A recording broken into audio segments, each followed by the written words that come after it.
purse contains a purse contains 2 silver and 4 copper coins. Second purse contains 4 silver, 3 copper coin. If a coin is pulled at random from one of the two purses, what is the probability that it is silver coin? तो भैया दो ठो purse हैं, दो ठो purse कौन रखता है भाई? एक ठो पर्स काफी है। खैर देखते हैं, दो ठो पर्स मैडम लोग रखती होंगी। तो ये हमारे पास भाई दो पर्स हैं, हमारे पास तो नहीं है बट खैर एनीवे, ये पर्स 1 है, दिस इज पर्स 1, ये पर्स 1 है एंड दिस इज पर्स 2, ये हो गया। इसमें 2 सिल्वर कॉइन है तो ये मैंने लिख दिया silver coin and 4 copper coin है, 4 कॉपर कॉइन। इसके बाद सेकंड में 4 सिल्वर हैं, 4 सिल्वर हैं और इसमें दिया हुआ 3 कॉपर, 3 कॉपर के हैं। अब क्या बोल रहा है? अ coin is pulled at random, if a coin is pulled at random from one of the two पर्सेज, what is the probability that it is silver coin? तो भैया पहले पर्स सेलेक्ट होगा कि जो सिल्वर कॉइन है तो हो सकता है इधर से आ सकता है, पर्स 1 से आया होगा या इधर से आ सकता है। तो यहाँ पर यही बात हो गई कि यहाँ पर लिखना पड़ेगा कि लेट, आपको ये लिखना चाहिए कि क्या बोला गया? Probability of silver coin. A silver coin can be drawn in two mutually exclusive ways. क्या क्या? Selecting purse 1 then getting silver coin, selecting purse 2 then getting silver coin, और तब जाके आप लिखिए E1 E2 ये। तो हम यहाँ से, आप वो चीज़ खुद से लिखिए, हम यहाँ लिख रहे हैं कि let E1 E2 and A be the events as follow। तो भैया क्या क्या है? E1 मैंने मान लिया कि सेलेक्टिंग पर्स 1, सेलेक्टिंग पर्स 1, और E2 मैंने मान लिया सेलेक्टिंग पर्स 2, है ना, पर्स 2 सेकेंड पर्स। ए मैंने मान लिया getting silver coin, getting silver coin. चलिए अब बोलिए फटाफट, इसका डायग्राम बना लेते हैं भैया।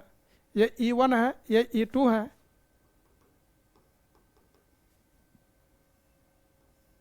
ये हो गया आपका A। अब आपको लिखना क्या चाहिए, क्या आना चाहिए? तो फिर लेवल डायग्राम बना लीजिए ताकि सुविधा रहेगा।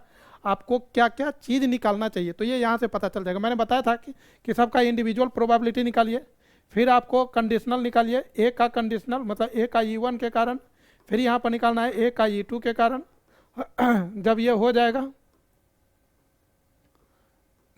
जाएगा तो फिर हम लोग आगे बढ़ेंगे। क्या लिखेंगे भाई? Probability of E1। बोलिए क्या होगा? दो ठो पर्स हैं तो दो ठो पर्स में से कोई एक पर्स सेलेक्ट करना है तो क्या प्रोबेबिलिटी होगा? 1/2। तो 1/2 लिख रहे हैं तो यहाँ पर 1/2। प्रोबेबिलिटी ऑफ E2 क्या होगा भैया? तो ये भी 1/2। Probability of A when E1 has already occurred, ये क्या होगा? तो E मतलब कॉइन चाहिए। अब देखिए कॉइन, कौन सा कॉइन चाहिए? Silver coin, this is silver coin. Silver coin कितना है इस E1 में, पहला वाला में? तो 2 है सिल्वर, तो 2 और मतलब 2 में से एक कॉइन, तो 2C1, तो 2 लिखिए। 2 बाई कितना हो जाएगा? 6। तो यहाँ हम लिखने वाले हैं 2/6।